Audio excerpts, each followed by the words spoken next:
creators visually communicate this? The this in this question being whatever you need to visually communicate. Our first question out of Season 4's 20 questions quickly contextualises Charles Sanders Peirce's semiotic theory of semiosis. Semiosis is a theoretical strategy for applying semiotic science to enhance visual communication in your creative practice. Let us jump straight in to develop your semiotic frame of mind with sign action. Straight away, in this first episode of Semiosis 101 Season 4, we are attempting something seismic. You are aware of the trick of whipping away a tablecloth while the plates, cups and cutlery stay in place? Yes? Well, that is metaphorically what Semiosis 101 intends to do for you designers and illustrators this season. I will be revealing a semiotic frame of mind to you all whilst you keep your existing creative process in place. This is more than a sleight of hand on my part for me to show how Charles Sanders Peirce's semiotic theory of semiosis maps to your existing creative process. Semiosis enhances how you visually communicate to audiences. This all begins very early on during what I will call your ideation phase. You may just call this sketching. So as illustrators and designers, you all produce outcomes that visually communicate something to someone. You all learnt your skill sets and apply them with each new job.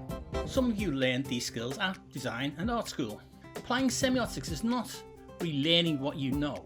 On Semiosis 101, I focus on enhancing your skill sets with designer-centric knowledge of semiotic sign action. Charles Sanders Peirce names this semiosis.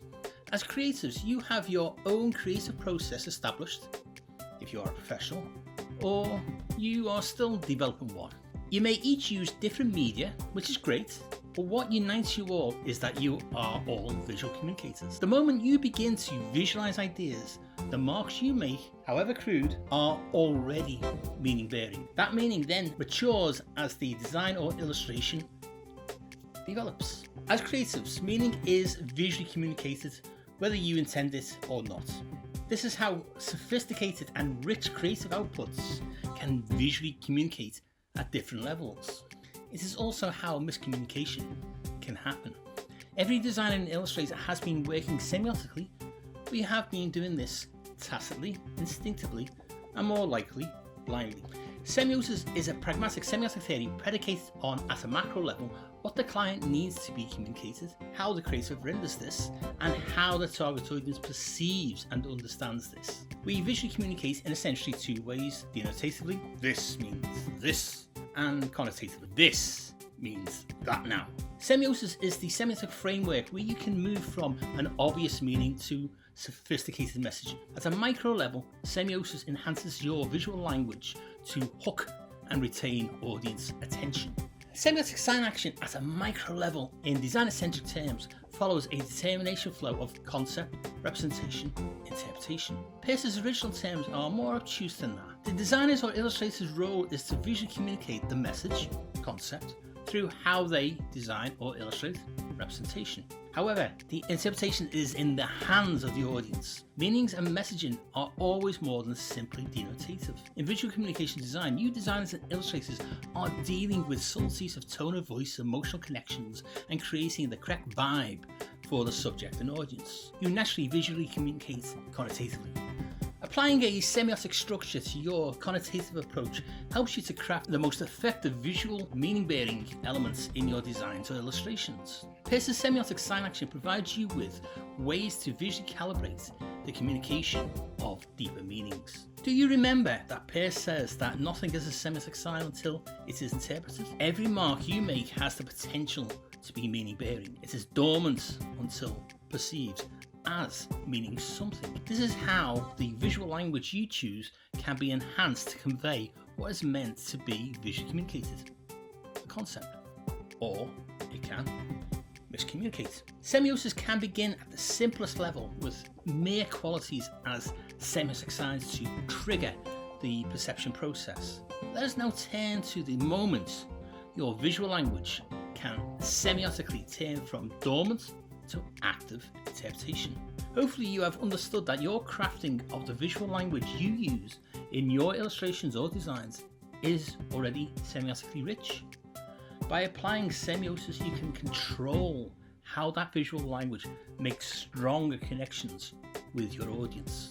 Obviously, Peirce never wrote his theory with designers and illustrators in mind. Therefore, his writing and terminology is very obtuse and needs heavy contextualization. That is why Semiosis 101 exists. In Peirce's semiosis, there is a triadic determination flow between three states: what needs to be communicated, concept; how it is semiotically conveyed, representation; and how this is perceived by the audience, interpretation. Triads, threes, are central to this flow. These interconnected states ensures that semiotic sign action is powered even in the weakest semiotic signs of mere qualities. Each of these three states are in turn individually powered by an internal triad, e.g.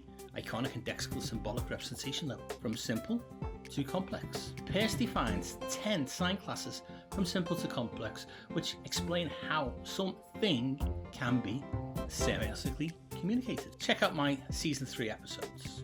The powering of these semiotic signs can be summarized in design-centric terms as the result of how a sign's meaning-bearing capabilities are perceived, communicated, and delivered. A semiotic sign for something can therefore be perceived, communicated, and delivered by manipulating the intensity of each of these capabilities. If you want to visually communicate this, insert whatever you need here, you can control how your audience will perceive, communicate, and deliver this in your designs or illustrations. If you want to read more about these power levels, check out the Semiosis 101 semiotic resource on Ghost. Link is below in the description. To effectively visually communicate this in your creative work to your target audience is not laborious nor magic. Semiosis' triads help you to proactively connect with your audience. I will now summarise how.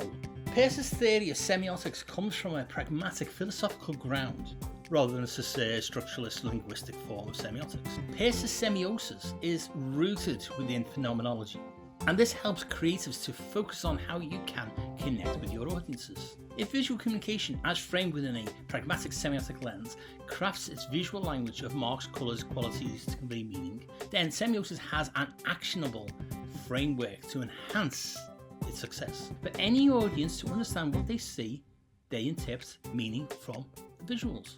Meaning is dormant until perceived, but this perceptual change is in the audience. The design or illustration has not changed in any way.